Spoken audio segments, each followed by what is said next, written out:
Bonjour tout le monde. Aujourd'hui, je vais te parler des 8 caractéristiques des grands leaders selon Jack Welch, comme il le raconte dans son livre Winning. Bon, Jack Welch, si tu ne sais pas qui c'est l'ancien PDG de General Electric. Et pourquoi je te parle de leadership? Parce que c'est ce qui manque dans la plupart des organisations et aussi dans la société. Le leadership, c'est cette capacité à inspirer les autres. Le leadership, c'est ce qui te permet de donner une direction à ta vie. C'est ce qui te permet de faire changer les choses. J'ai publié récemment une formation entièrement dédiée au leadership. Plus de 2 heures de contenu avec des exercices et un e-book de 57 pages. Je te mets l'extrait ici où je parle des 8 caractéristiques des grands leaders selon Jack Welch comme il le raconte dans son livre. Donc c'est une vidéo bonus que j'ai rajoutée à la fin de la formation et je me suis dit que j'allais la partager avec toi. Donc cette formation s'adresse principalement aux managers et aussi aux entrepreneurs qui veulent comprendre les différents styles de leadership. Ils veulent savoir aussi comment les utiliser, comment déléguer efficacement et aussi comment motiver les autres. Donc, je te mets le lien vers la formation dans la description si tu veux en savoir plus. Mais cette vidéo se suffit à elle-même, donc tu peux la regarder jusqu'à la fin. La première règle, c'est le leader améliore constamment son équipe. Il utilise chaque opportunité pour évaluer, coacher et renforcer la confiance de ses collaborateurs. Le rôle des leaders est de s'assurer que les bonnes personnes occupent les bons postes. Donc, coacher, guider chaque individu à s'améliorer pour donner le meilleur de soi. Ces actions donc aident les collaborateurs à renforcer leur confiance en eux afin d'oser plus de choses et aussi libérer leur créativité. La deuxième règle, le leader fait en sorte que tout le monde connaisse la vision et la vive. Jack Welch explique que la vision doit être communiquée et rappelée constamment aux différents acteurs dans une organisation. Peu importe, c'est une petite réunion ou une grande réunion, c'était toujours l'occasion de le rappeler. Il raconte que certains jours, il répétait tellement de fois la vision qu'il était lui-même fatigué de l'entendre. Mais il se rendait compte que parfois certains l'entendaient pour la première fois. Donc, il devait continuer.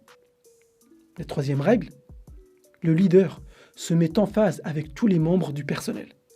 L'énergie du leader doit être positive et son enthousiasme doit être contagieux.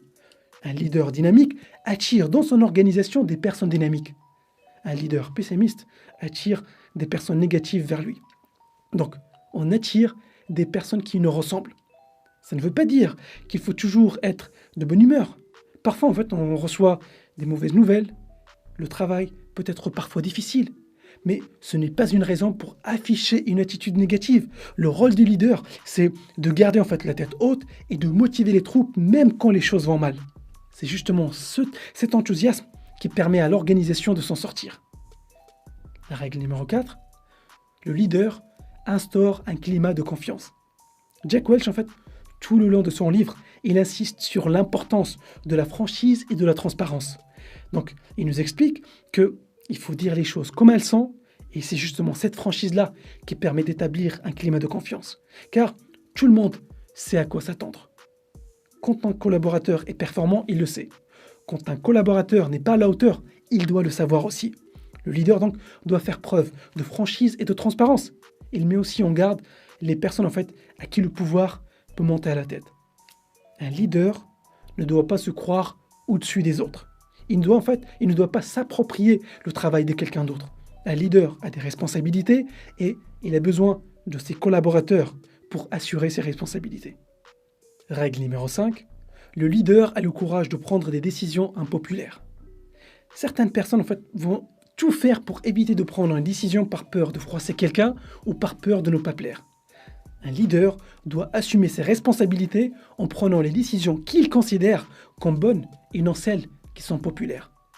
Il n'a pas d'élection à gagner, il a déjà le rôle du leader. Parfois, il faut arrêter certains projets, se séparer de certains collaborateurs, se séparer de certains business.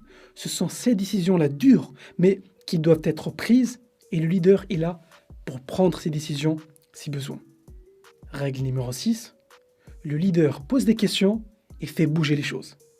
C'est le rôle du leader de questionner, de sonder et faire en sorte que ces questions soient traduites en action. Il nous explique, Jack Welch nous explique que les experts doivent connaître leur sujet et avoir les réponses aux questions, mais le rôle du leader, justement, c'est d'avoir des questions à poser.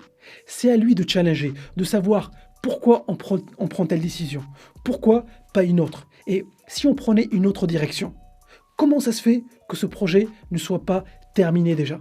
Donc vous voyez, c'est le rôle du leader de poser ce genre de questions. Mais les questions ne suffisent pas. Elles doivent être transformées ensuite en action afin de changer les choses et d'avoir des résultats.